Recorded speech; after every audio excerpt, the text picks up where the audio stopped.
aš nežinau, ar tai žmogus tada yra labai stiprus, ar jis yra labai silpnas, jeigu jis net nežinodamas, kas tai yra, taip nusprendžia.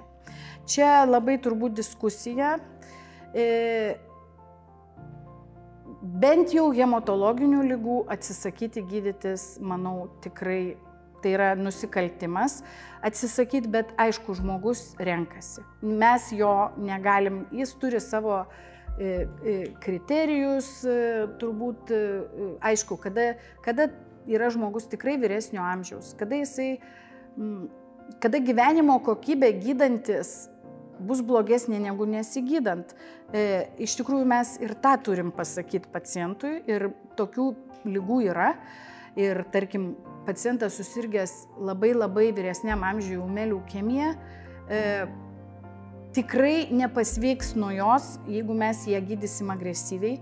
Mes jo gyvenimo kokybę greičiausiai pabloginsim, negreičiausiai jo tikrai. Ir tada tikrai žmogus turi teisę, jo artimieji turi teisę aptarti. Bet metodų, kaip jam padėti, kaip jam lengviau gyventi, tai visada yra. Visada yra.